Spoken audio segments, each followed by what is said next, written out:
Yalla, Boker Tov, Chag Chanukah Sameach, Beshuot Venechamot, en ce lundi 11. Lundi 11 du mois de décembre. Et nous sommes le 28 du mois de non, pas janvier. Kislev, janvier. Tov.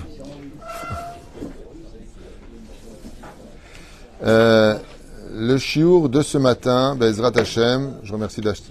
Voilà. Acheté par Moshe Levi à Yakar Bracha Ravacha Ba'atzlacha pour l'anniversaire de sa merveilleuse épouse adorée. C'est beau.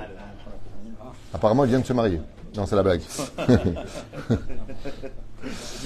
Pour l'anniversaire de sa merveilleuse épouse adorée, Myriam Batsara Zakin, à qui il souhaite une excellente santé, réussite, longue vie, le shalom, les mitzvot, Masim Tovim, Parnassa de folie, toujours ensemble jusqu'à 120 ans, et c'est là que la fille elle n'en peut plus, toujours ensemble jusqu'à 120 ans, de la part de son mari qui l'aime et qui est comblé. Merci à ma femme, dit-il. Et alors, est-ce qu'il y en a qui peuvent dire mieux ici?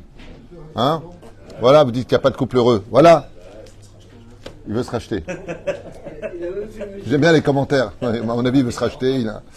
En tout cas, Yomul Edet Sameach, tout la kabod de monsieur Moshe Levi, d'offrir un chiour pour votre épouse, Bezrat Hashem.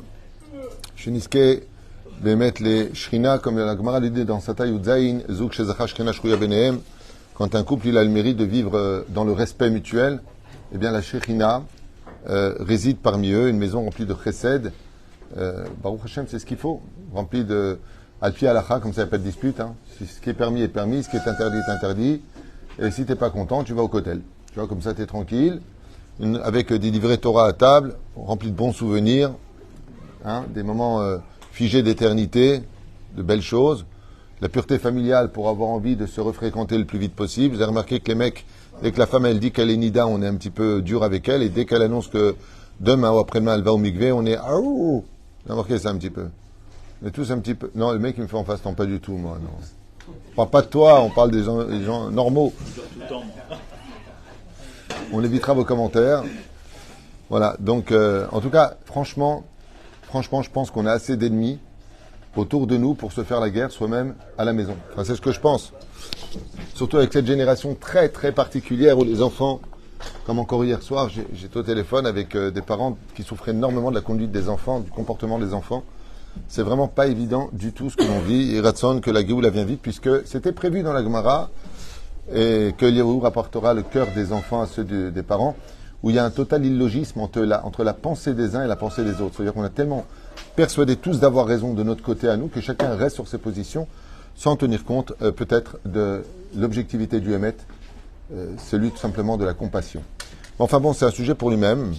On pensera bien entendu à la sortie de tous nos otages le plus vite possible, mamache le plus vite possible, avec ou sans négociation. Comme je le dis souvent, il n'y a que celui qui a son enfant là-bas qui peut se permettre de dire si oui ou non. Hein, on ne peut pas penser pour les autres.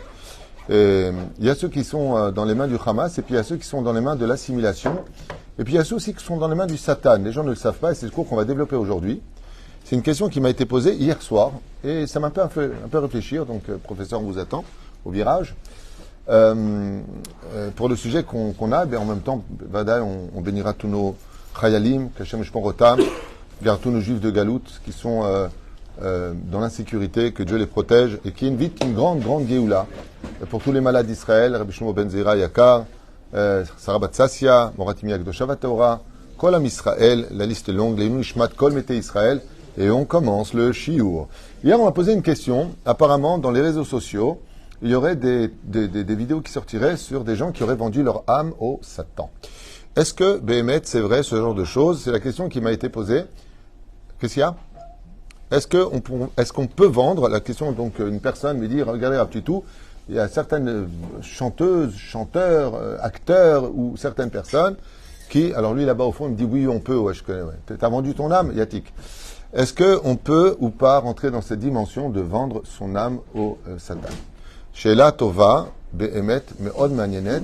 Et qu'est-ce que dirait la Torah écrite ou la Torah orale sur ce genre de choses? D'abord, est-ce que c'est possible, d'après vous, de vendre son âme au Satan? Est-ce que c'est possible? L'âme, elle est spirituelle. Hein? Elle appartient à Hachem. L'âme appartient à Dieu. Donc, comme elle appartient à Dieu, on ne peut pas la vendre. Voilà. Ok. Il y a un problème avec ça. C'est qu'on dit tous les matins, Eloi, Neshama Shenatatabi Teora. L'âme que tu m'as donnée, elle est pure. Verzar Tabi. Ça veut dire que, justement, le jugement est basé sur le fait d'avoir fait de son âme ce que nous, on veut en faire par notre libre arbitre. Donc, c'est pas tout à fait comme tu dis. Toi, ce que tu es en train de dire, c'est on ne peut pas vendre ce qui ne nous appartient pas. C'est très intelligent de le dire. Ça s'appelle donc voler une propriété. Donc, si je donne mon âme, chas shalom, aux forces du mal, j'ai volé une propriété qui ne m'appartient pas et je l'ai vendue. On est bien d'accord. Donc, on peut le faire. Il n'y a pas des voleurs sur Terre? Voilà. Chazak ou Baruch.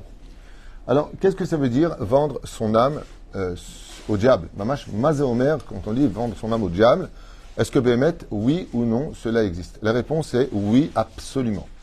Dans tous les livres, on le lira de façon assez imagée, mais oui, absolument, on peut faire un pacte avec le Satan. Et les premiers à le faire sont les sorciers, qui eux font des incantations avec les démons et qui vendent leurs âmes quand ils font de la sorcellerie et qu'ils invoquent certaines choses, comme par exemple le vaudou, on en avait parlé une fois. Oui, absolument. À partir du moment où tu fais appel à eux, il y a déjà une association qui se met en application, sur lesquelles après tu vas faire des choses qui sont, Hachem Ishmael Virachem, sans rentrer dans les détails, des cérémonies, Béhémet, dans lesquelles tu vas louer. Je vous donne un exemple. Je vous donne un petit exemple. La reine des démons s'appelle Lilith. Là, je le dis parce qu'on est dans le cours. D'habitude, on ne prononce pas son nom. Il y a des démons qui sont extrêmement compliqués, comme Ashmadai. Là, je le dis donc, qui lui est le roi des démons. Il y a reine, il y a roi. D'accord ? Normalement, on n'a pas le droit de les prononcer du tout. Comme par exemple, revenons un peu en arrière. Michael, Gabriel, Uriel, Raphaël. D'accord ? Ce sont des noms d'anges. Normalement, je n'ai pas le droit de les prononcer. Pourquoi ? Parce que si je les prononce, c'est comme si je dis, Monsieur Lévy, qu'est-ce que tu vas faire si tu étais de dos ? Oui. Tu vas te retourner. Tu vas dire oui. Donc, parce que j'ai prononcé ton nom, je t'invoque, je t'appelle. Donc, automatiquement, quand tu prononces le nom d'un ange, dans le cas échéant, les 4 noms que je viens de donner, c'est des noms qu'on donne à nos enfants. Donc, les Chachamim nous disent, c'est permis de dire Raphaël, Lama, mon fils s'appelle Raphaël, mon fils s'appelle Gabriel, mon fils s'appelle Michael, peu importe, Uriel, ce sont des noms qu'on a donnés à nos enfants. Mais si maintenant j'ai un nom, d'accord, et que ce nom-là, ce n'est pas un nom qu'on donne de façon conventionnelle à nos enfants, je n'ai pas le droit de le prononcer. Je n'ai que le droit de le penser. Ce qui fait que quand, par exemple, je veux m'amuser à faire des choses qui sont abracadabra, comme par exemple jouer à toutes sortes de jeux comme le Ouija et autres, dans lesquels je vais faire des incantations, regarder des livres ou appeler des noms maléfiques, automatiquement, que ce soit pour un ange ou que ce soit pour une force du mal, dès que je prononce son nom, il fait... Daniel, je suis en cours, Sadiq. Dès que je prononce son nom, automatiquement, il dit, comme tu viens de le faire, oui, qui m'appelle? C'est pour cela que l'une des dimensions les plus retenues du judaïsme, pour lesquelles dans les 10 commandements, il y a un Yotse Minaklal, il y a quelque chose d'exceptionnel. Vous savez, c'est quoi? Il n'y a pas marqué, par exemple, si tu fais pas ça, tu ne tueras pas, sinon on va te crever. Il n'y a pas marqué comme ça. Il y a marqué, tu ne tueras pas, tu ne voleras pas. D'accord? Il y a un commandement pour lequel il y a les conséquences dans le commandement. Lo tisa et Shem Hashem Elokecha Lashav. Tu ne prononceras pas le nom de l'Éternel ton Dieu en vain, sinon quoi? Tu ne pourras pas t'en sortir sans être puni. Waouh! Et vous savez pourquoi?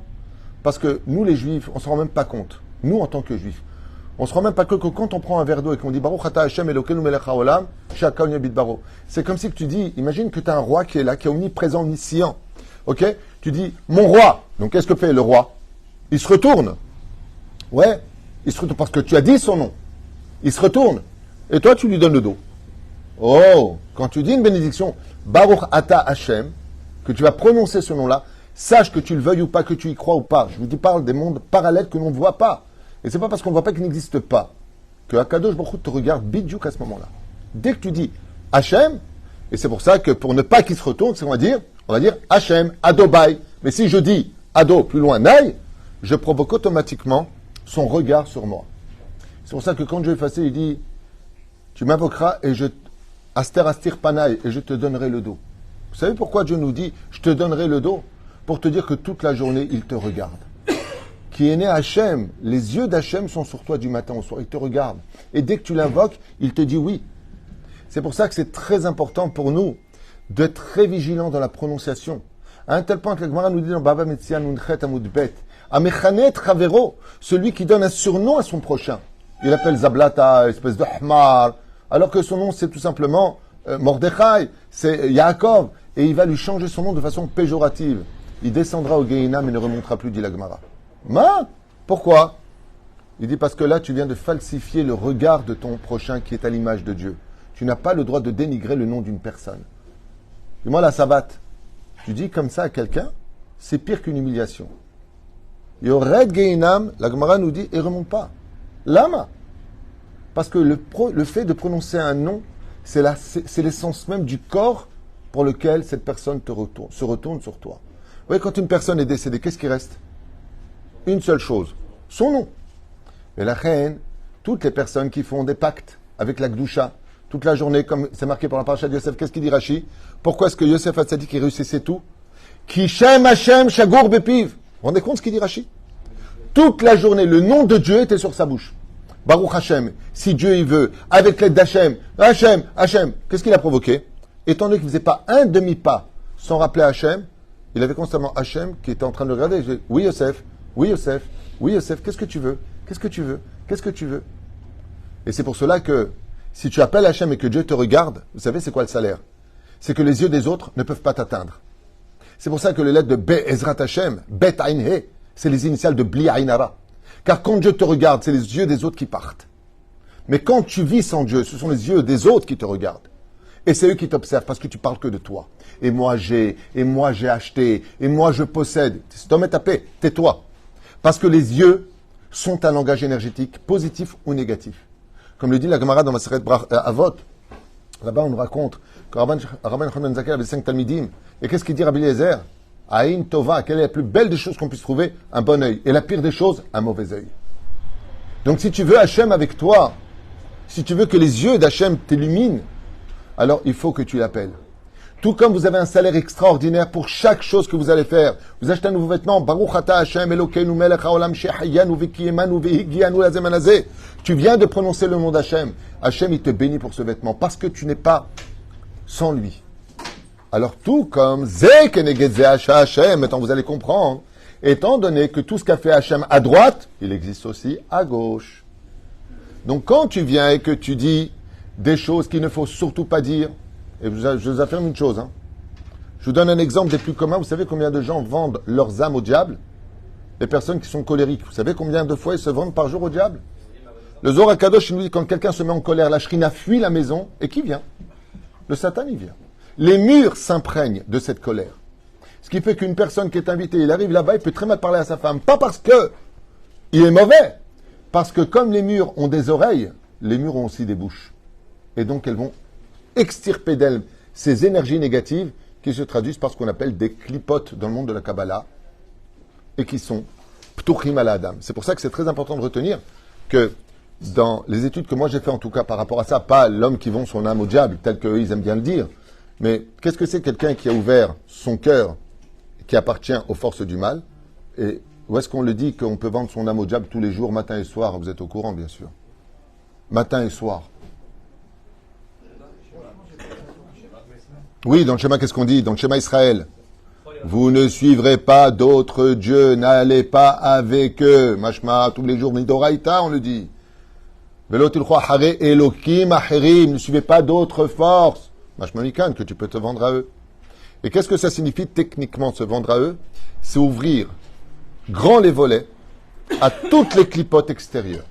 Ça veut dire, j'ouvre mes bras grandement à toutes les pulsions animales, énergétiques, négatives et démoniaques sur la personne.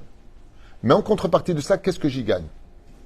La réponse est simple, vous l'avez dans la paracha, justement, de Toldot, noir sur blanc. Esav vient de se battre avec Nimrod. Il lui prend le vêtement, le fameux vêtement qui ordonnait aux animaux un respect et une retenue. Ok? Qu'est-ce qu'il fait? Il vient voir son frère et lui dit, qu'est-ce que tu fais? Il lui dit, je porte le deuil. Donc j'appelle le nom d'Hachem parce que Avram vient de décéder. Et il lui dit, mais qu'est-ce que tu as cuisiné? Il lui dit, j'ai cuisiné des lentilles.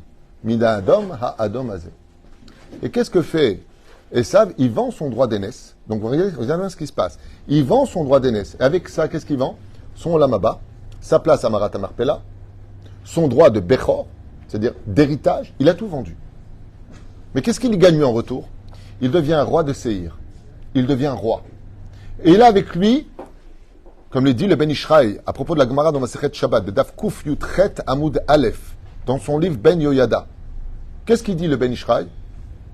Il dit, il est venu avec les 400 soldats. Qui sont ces 400 soldats? Exactement. Arba Me'ot de Sitra Achara. Il y a 400 forces du mal. Il est venu avec les 400. Ça veut dire quoi? Il a vendu son âme au diable. Qu'est-ce qu'il a gagné en retour? D'ailleurs, 400, c'est Ra Aïn. Gematria, 400. Comme ça dit Ben Ishraï. Ra Aïn. Mauvais œil. Pourquoi mauvais œil? Parce que Dieu ne regarde plus. La pire chose qui puisse nous arriver au monde, c'est de perdre Dieu de vue. Parce qu'en réalité, Dieu, dès que tu fais tchouva, il te regarde. Sinon, tu lui donnes le dos. Qu'est-ce qu'il va faire? Faire le monde de ton cœur? T'es perdant. Tu ne veux pas me regarder, dit Hachem. T'es perdant. C'est pour ça qu'il y a une mise d'ailleurs de regarder les lumières de Hanouka. La Hanouka, quand on regarde les lumières, vous avez remarqué que la flamme ressemble à un membre. Vous avez remarqué? À quoi ressemble la flamme? À l'œil. Quand vous voyez une flamme, ça ressemble du coup à un œil, mais qui par contre te regarde de face. Elle n'est pas allongée, cette flamme. Elle te regarde pour te dire quelque chose, il est toujours debout face à toi. La Hamida, on se tient debout.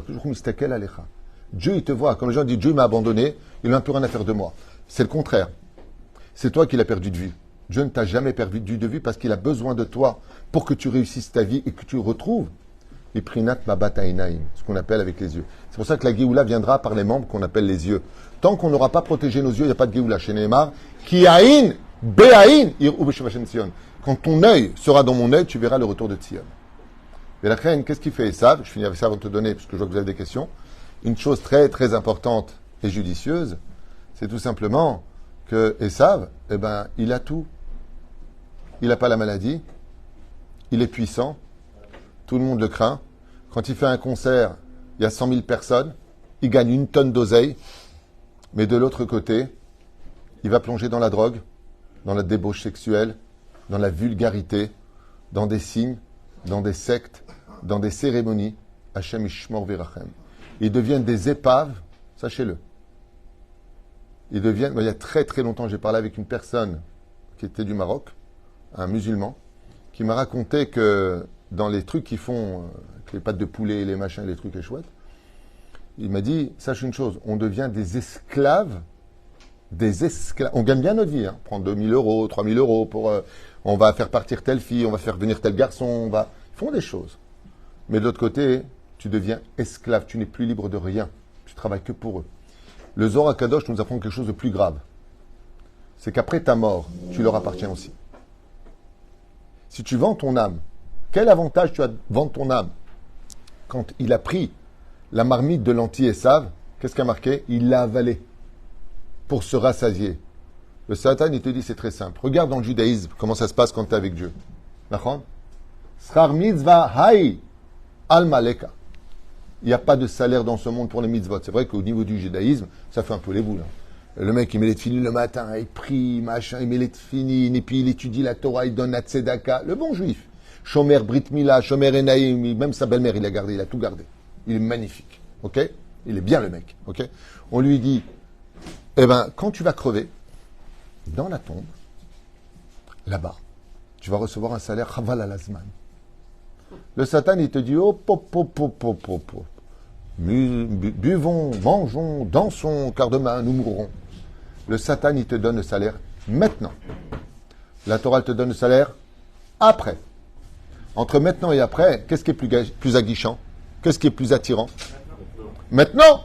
Le Satan, il te donne toujours le salaire maintenant. Regardez simplement des choses simples de la vie. Quel est le jour dans le monde entier où on gagne le plus d'argent quand on a une boutique? Le Shabbat. Quel est le jour où il faut fermer? Le Shabbat.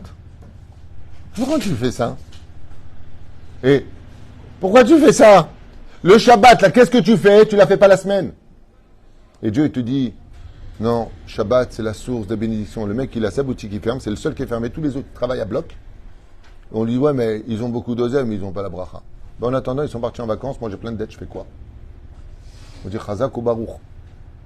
Alors, bien sûr que tôt ou tard, il y aura un salaire sur terre qui va s'infiltrer parce que Dieu va donner les kélim, les éléments pour te relever. Mais Bevadaï, qu'on peut vendre son âme au diable, tout simplement en se laissant écoutez bien, je vous donne la liste. Aller à ses pulsions, Une personne qui dit, écoute, moi je suis nerveux, je suis né comme ça, moi je suis menteur, je suis né comme ça, qui baisse les bras dans son combat, c'est une personne qui s'est mise dans les mains des forces du mal.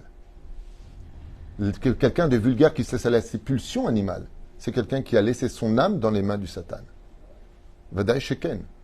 Une personne qui refuse de faire teshuva, c'est une personne qui a signé avec les forces du mal, même de façon des fois inconsciente. Et il y a ceux qui vont vraiment le faire, duquel on veut dire maintenant, tu veux de la réussite, tu veux écrire une chanson bidon et que ça va faire un buzz incroyable, que tout le monde va... Pachout meod. Pachout meod. C'est pour ça que la Gemara nous dit, aussi bien dans Sanhedrin que je crois aussi dans Dazara, que l'ami de Dieu, c'est celui qui a ses yeux pour lui. Donc vous avez compris combien le Yetzer Hara, qu'est-ce qu'il veut le plus de chez nous? Les yeux. Parce que dès qu'il a attrapé les yeux, il a attrapé tout le reste. D'accord? C'est pour ça qu'on est toute la journée dans les portables, au lieu d'étudier la Torah. Toute la journée, nos yeux sont sur les portables. Au lieu d'étudier la Torah, donner les yeux dans la lumière de la Torah, de façon très très très fine, de façon très succincte, le Satan il va t'emmener d'émission en émission, de film en film, à écart que tes yeux m'appartiennent.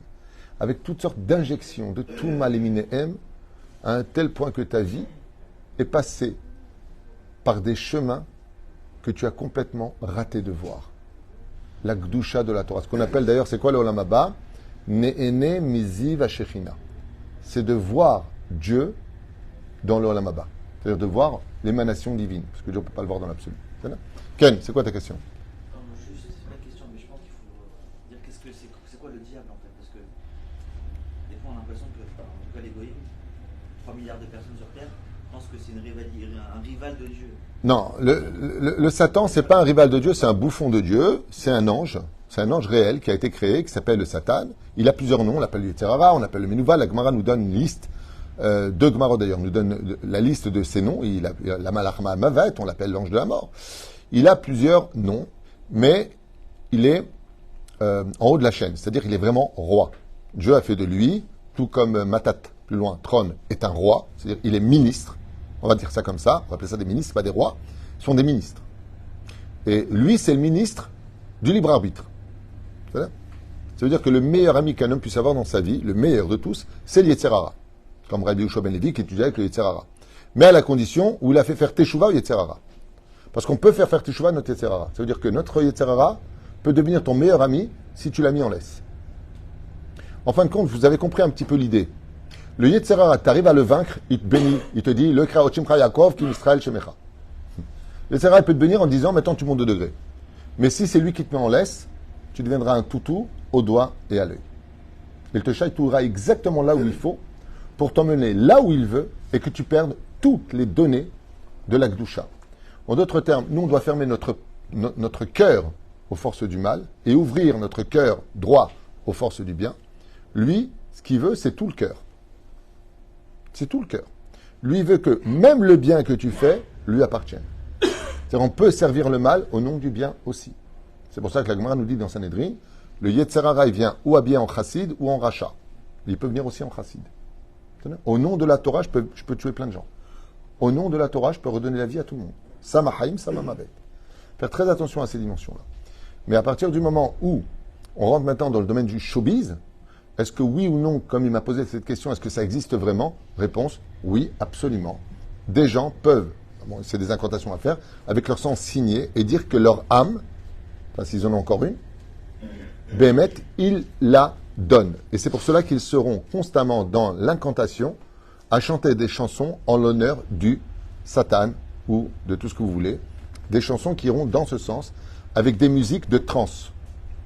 Des musiques de trance, c'est-à-dire des musiques où ton âme se retrouve balancée entre le monde parallèle et le monde du corps.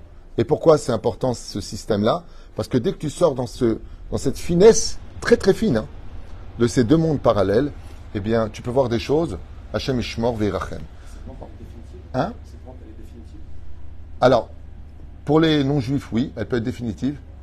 Ce qu'il faut savoir, c'est que même si toi, pas toi, si la personne qui a vendu son âme, elle fait tchouva, il lui faudra l'aide de beaucoup de rabbanim pour que ça puisse s'arranger.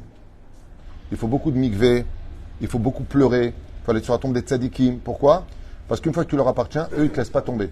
Alors l'ami, c'est comme la mafia. J'ai souvent comparé les forces du mal à la mafia. Elle te laisse pas tranquille. Elle te laisse pas tranquille. À partir du moment où elles t'ont attrapé, parce que eux, ce qui se passe, c'est qu'ils sont jaloux du monde dans lequel on vit, et particulièrement jaloux des Juifs. Les forces du mal sont très jaloux des Juifs, pas à cause de l'argent ou autre chose, hein, à cause de la richesse spirituelle, c'est-à-dire des mitzvot que nous faisons. Les Shindalet, ils adorent sentir les mitzvot que nous faisons. C'est pour ça qu'on fait le Télim 91, qui veut dire Tse, Yoshev Beseter Elyon, pour faire une barrière spirituelle entre eux et nous, parce qu'ils veulent, comme un chien qui sent le sucre. Il veut lécher le sucre. De cette façon-là, ce sont des choses qui sont un petit peu ésotériques. Je pourrais aller beaucoup plus loin dans mes explications, mais je ne sais pas qui regarde ou qui ne regarde pas. Donc je préfère rester dans le pshat, on va dire premier niveau de compréhension. Mais oui, on peut tout à fait faire ce genre de choses. Alors on a expliqué qu'au niveau des midot, si je ne travaille pas, je peux vendre. Oui, je ne peux pas la vendre. Mon âme est possédée par cela. C'est-à-dire, on est tous quelque part un peu possédés par notre Yetzerara. Je ne supporte pas, je ne tolère pas, il n'y a que du je. D'accord ? C'est ce qu'on appelle les pulsions animales qui se développent. Là, on n'a pas vendu son âme. Il s'est bien installé dedans. Et il y a le côté provocateur, innocent, comme toutes ces personnes qui vont jouer à des jeux ou provoquer des noms. Comme c'est arrivé une fois, je ne vais pas vous raconter ça, ça fait un peu peur. Mais une fois à Tel Aviv, il y a quelqu'un qui a joué avec ce genre de choses à propos de la paracha de Noach. Et il est arrivé à l'époque, j'étais Bachor Yeshiva en 87 à Jérusalem. Il est arrivé jusqu'à Jérusalem à 1h du matin. Moi, je sortais du Beth Midrash et je tombe sur lui. Il me raconte son histoire et bon, il a fait faire des choses. Il a fait l'idiot. Il s'est moqué de ça. Et donc, lui, il n'a pas vendu son âme, mais il a fait des choses et ça lui a coûté très, très, très cher. On ne joue pas avec les mondes parallèles. On ne provoque pas, au contraire. Plus tu es humble, plus tu es bon, plus tu es généreux, plus tu es calme, plus tu contrôles tes midotes, et plus il te respecte. C'est ce combat que nous avons. Le problème qu'il y a, c'est que notre Yetzirah, il n'a pas besoin de le chercher, il est déjà en nous. Il est du côté gauche du cœur. Yetzirah est du côté droit du cœur. C'est à toi de développer qui tu veux développer. C'est pour ça que la Torah, en fin de compte, c'est vraiment un livre qu'on pourrait le code du bonheur. C'est le code du bonheur. C'est celui qui t'amène à rester toujours sous le contrôle de ce que tu dois être au milieu de ta forme. Mais surtout, ne fais pas l'erreur, par contre, de l'autre côté, de rentrer dans toutes sortes de sectes. Il faut savoir que, aussi bien en Israël qu'ailleurs, il y a malheureusement beaucoup de sectes aujourd'hui qui emmènent les personnes vers ce genre de lieux pour lesquels on te promet. D'ailleurs, c'est marrant parce qu'ils viennent toujours avec la notion de l'amour, mais c'est la débauche. Toujours de l'argent, mais c'est mal gagné. C'est-à-dire qu'ils t'attrapent avec des choses qui sont très attirantes, qui pourraient servir à la force du bien, mais elles sont mises aux forces du mal. Et cela, ça peut venir sur des degrés d'innocence, d'inconscience ou de conscience. C'est pour cela que oui, ça existe. Et très souvent, d'ailleurs, vous verrez que des gens qui sont vraiment gentils je sais pas moi, quand on entend certaines vedettes sans donner de nom, les témoignages quand ils sont décédés des gens qui l'ont connu, mais c'était une personne qui était horrible, aucune patience, il nous humiliait en public, sur les plateaux, attouchement sexuel, mais des gens que tu voyais, j'aime bien, pas du tout. Et ceux qui ont été vraiment gentils, qui n'ont jamais fait de mal, eh ben, ces gens-là, ils ont eu beaucoup de mal à percer. Percer tout en restant dans la lumière, dans le monde matériel, c'est très difficile. De rester très honnête, c'est très difficile. Très difficile de percer dans l'honnêteté. Il faut beaucoup, beaucoup, beaucoup. Même les grosses sociétés que vous voyez devenir multimilliardaires, vous ne savez pas combien de larmes ont été versées sur d'autres personnes pour qu'ils puissent gravir les échelons dans lesquels ils sont arrivés. De rester extrêmement honnête et riche, dans ce monde, il faut être exceptionnel. Sans mentir, Il y a même des sociétés aujourd'hui qui font des milliards par an. Midbarer qu'en réalité, ils ont volé des projets à des gens qui aujourd'hui portent plainte, ce procès. C'est des trucs de fou. Hein? Non, je ne parle pas que de Tesla, je parle de beaucoup, beaucoup, beaucoup de projets. De rester dans l'honnêteté, c'est très, très difficile. C'est comme tous ces amours que nous avons, pour lesquels M. Moshe Levi, Baruch Hashem, offre ce chiour pour son épouse, à qui on souhaite beaucoup de lumière dans sa vie. On sent un langage de Torah, Muzot Masim Tovim, Bezrat Hashem. C'est d'avoir une ifla. Comme quoi, qu'il n'y a pas besoin d'acheter un diamant à 10 000 euros pour faire plaisir. Il suffit d'acheter un cours chez Rav Tuitou, Bezrat Hashem, pour... Qu'est-ce qu'il y a? Surtout qu'on est le 11 du mois et que j'ai besoin de payer l'Avrechim, donc ceux qui peuvent aider Tavolechem Bracha. Bezrat Hashem Barach. Moi, je fais passer votre argent dans le Olam Haba. C'est bien. Ça, vous partez de ce monde à 120 ans, vous trouvez votre argent là-bas. Vous ferez Zéperouche d'abord. Ken, professeur. Si vous accordez une autonomie au Yetzer, alors, quels que soient les faits qui font, lui parler devient une illusion. Alors, c'est une bonne réflexion. J'attendais au moins une question de ta part. Si on donne l'autonomie au Yetzer Hara. Alors, imaginez un petit peu qu'un empereur Je vais te prendre un exemple, tu me permets? Voilà. Alors si je te prends l'exemple, je suis l'empereur. Non, je plaisante. Un empereur donne à un de ses sujets un duc. Oh, un duc. Une région. Et il lui dit, à partir de maintenant, toute cette grande région est sous ta tutelle, ta compétence. Ça te va jusque-là? Donc le duc, il fait ce qu'il veut. La question, c'est de savoir, est-ce que les habitants vont aller dans cette région ou pas? Et s'ils y vont, ils sont passés dans quelle tutelle? Celle du duc. C'est exactement ça, le libre arbitre. Dieu te dit, reste près de moi. Parce que là-bas, il y a une région, je l'ai donnée. Je fais ce que je veux, je suis l'empereur. Je l'ai donnée au duc. Et le duc, lui, par contre, c'est un malade mental. Lui, ce qu'il veut, c'est la débauche, c'est ceci, c'est Sodome et Gomorrhe. Qu'est-ce que fait Lot? On ne lui a pas demandé d'y aller. Il est rentré dans la région de Sodome et Gomorrhe. Il est devenu lui-même Sodome et Gomorrhe. C'est-à-dire qu'on ne te demande pas d'aller là-bas. Ne quitte pas d'ailleurs ce qu'on appelle l'altistemina derer. Ne sors pas du chemin. Parce qu'à côté, il y a des choses qui sont négatives. Et si tu y vas, alors tu leur appartiens. On t'a pas demandé d'y aller. Tu ne peux pas rentrer dans l'eau sans ressortir mouillé. Donc automatiquement, quand tu te plonges dans des endroits qui sont... Tout à l'heure, je parlais de l'innocence. Vous savez combien de clipotes, si les gens avaient les yeux pour voir, les yeux. Comme le grand tzadikim, on va prendre un exemple de Rabbi Baba Meir. Vous avez entendu parler de Baba Meir? C'était le fils de Baba Saleh. D'accord? Un jour, il rentre à l'aéroport de Ben Gurion et il s'évanouit. Devant l'entrée, il s'évanouit. Il a mis 2 heures pour se remettre. Les gens n'ont pas compris ce qu'il avait. Ils lui ont donné de l'eau, macarade. Rabbi Meir était Kodesh Kodashim. Il leur a dit, mais quoi? Vous voyez pas? Mais quoi? Vous voyez pas? Ramenez-moi à la maison. Il habite à Beersheba. Il n'a pas pu voyager. Alors, vous avez dit, mais Godarav, qu'est-ce que vous avez vu? Mais vous ne voyez pas le nombre de clipotes, le nombre de filles qui marchent avec des shorts? Il n'a pas parlé de ça. Mais il a parlé de la nudité. Vous ne voyez pas le nombre de clipotes? Je suis rentré dedans, j'arrivais pas à respirer. Pourquoi? Parce que lui, il a compris qu'il est rentré dans un Ésor. Quand on parle de quoi? Il est rentré juste à l'aéroport. Hein. Alors t'imagines, il va au canyon. Où est-ce qu'on va aujourd'hui? Encore à son époque, il n'y avait pas tout ça. Mais les tzadikim, ils perçoivent cela. Les tzadikim, ils perçoivent ce genre de choses. Ce qui fait qu'ils ne vont pas aller dans une région où ils risqueraient de s'étouffer. Et la Torah nous met en garde. La Torah nous met en garde. Soit dans Shabbat, tu vas respirer de l'air pur. Respecte Yom Tov. Fais attention à ce que tu manges. Fais attention à ce que tu regardes. Fais attention à ce que tu dis. La Torah, elle t'emmène dans des oxygènes de pureté. Maintenant, tu vas aller dans l'eau. Tu peux rester dans l'eau sans respirer, mais il y a un moment où tu vas t'étouffer et en mourir. Et c'est exactement ce que veut le Yetzer Hara. Le Yetzer Hara veut t'amener à un tel degré que tu risques de t'étouffer, de t'asphyxier et d'en mourir. Pourquoi? Pour que tu lui appartiennes. Donc, pour que tu lui appartiennes, il faut bien qu'il pêche avec un hameçon. Donc, il va donner tous les plaisirs de ce monde. Et tu vas réussir. Le Yetzer Hara te donnera beaucoup de réussite. Et c'est marqué à la fin de la paracha de Vaïtranan, duquel il est marqué Akadosh Baruch Hu ma'avir la Reshaim al panav leha avido. Dieu donne au Reshaim dans ce monde tout ce qu'il faut, leha avido. Parce qu'il aura perdu tous ses mérites pour le monde futur. Et là, par contre, alors qu'il a eu une pseudo-lumière grecque dans ce monde, il risque de trouver une forte obscurité dans le monde de la réalité. Et c'est d'avoir Nora Vayom. C'est de Razma. S'il n'y a pas de Satan. Attends, juste un instant. Non, juste un instant. Dieu, il fait ce qu'il veut. D'accord? Il a créé le Satan. D'accord? Il te dit, ne le suis pas. Qu'est-ce que tu dois faire en tant que sujet? Ne pas le suivre. Et toi, tu te dis, mais alors pourquoi tu l'as créé? Mais il fait ce qu'il veut. Maintenant, pourquoi il l'a créé? Je vais te dire pourquoi. Pour voir si tu vas rester fidèle à lui. C'est-à-dire que le plus correct synonyme du mot Satan, c'est libre arbitre. S'il n'y a pas de Satan, il n'y a plus libre arbitre. C'est grâce au Satan que tu obtiens ton monde futur. Si tu le suis, tu es mort. C'est le cas de le dire. Si tu ne le suis pas, tu commences à vivre. Non. C'est pas parce qu'un roi le roi, il arrive devant sa salle d'audience, il voit un bouffon sur son trône. Et à ce moment, il dit, mais qu'est-ce que tu fais sur mon trône? Il ne fallait pas créer un trône, mais c'est ma chaise. Je fais ce que je veux. Tu t'assois à cette place, ne t'étonne pas de te retrouver sur une chaise électrique. Si tu veux, pas pour moi. Hein. Parce que je dis, il n'y a rien de moi personnel dans tout ça.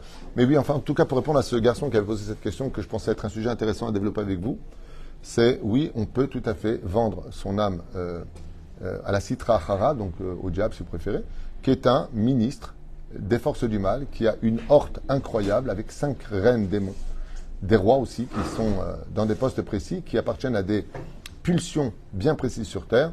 Et si on leur ouvre la porte par nos yeux, par notre parole, même par la pensée, ou pire encore par Zera Levatala, alors à partir de ce moment-là, ils ont le droit d'avoir une possession de notre être. C'est-à-dire que on devient... Je crois que la pire des choses, c'est le manque d'objectivité. Les pulsions dont vous parlez sont totalement inconscientes. On n'en a pas conscience. Alors il y a celle-ci, c'est pour ça que Dieu nous a donné Baruch Shem la Torah. Barati Yetzerara, Barati lo Torah Tavlin. Il faut se plonger dans l'eau de la Torah pour pouvoir convaincre et battre notre Tzerara qui lui est fait de feu et nous sommes faits de chair enfin si t'es tunisien et de graisse, ça dépend. Chair et graisse quoi. Enfin, voilà, c'était une petite parenthèse, une question qui avait été posée à ce propos et je voulais partager avec vous.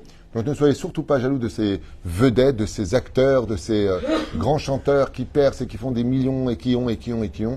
Mamache, il n'y a vraiment pas à être de quoi jaloux. Mieux vaut une petite pièce d'or que 10 grandes pièces de chocolat recouvertes de papier d'or. C'est juste du chocolat, c'est des fausses pièces, c'est du faux bonheur.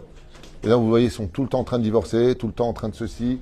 Quand ils viennent quelque part, il faut qu'ils se louent tout l'étage de l'Hilton. Je ne sais pas pourquoi faire. Tout l'étage de l'Hilton. Il y en a même, quand ils viennent, il faut que tout soit recouvert d'or. Il faut que tout soit passé à l'eau de Javel.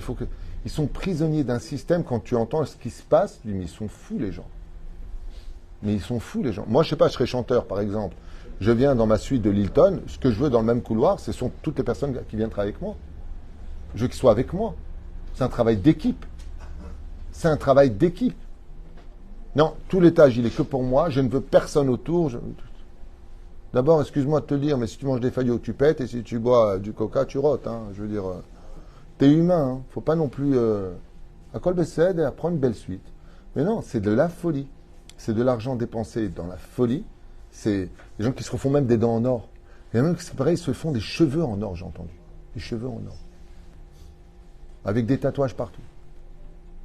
Imagine, il plonge dans l'eau et il dit mince et il coule. Il a oublié qu'il était plein de matière lourde. Où est-ce que va le monde? Moi, il y a une personne, franchement, je vous dis vraiment, hein, il y a un non-juif que je ne connais pas du tout, je l'ai beaucoup apprécié. Il y a plusieurs années de cela à Paris, j'étais chez ma sœur à l'époque, et il parlait du loto qui avait été gagné, et je pense que c'était, je ne me rappelle plus, mais c'était une très grosse somme de loto. Et la personne n'a pas eu problème de dire qu'elle était en Haute-Savoie. Et le journaliste lui dit, qu'est-ce que vous allez acheter maintenant que vous avez gagné le loto? Il a dit, une Renault 5. J'ai toujours rêvé d'être dans une Renault 5. Alors, c'est vrai que ça fait rire. Il y en a qui vont s'acheter 10 Cadillac et quoi, la Lamborghini Countach et quoi la Audi, machin. Vous savez pas, moi ce que j'en conclus, c'est toujours la même chose. Qu'est-ce que c'est compliqué d'être simple? C'est vraiment devenu très dur pour être quelqu'un de simple. On mange pas avec 2 fourchettes. Yalla.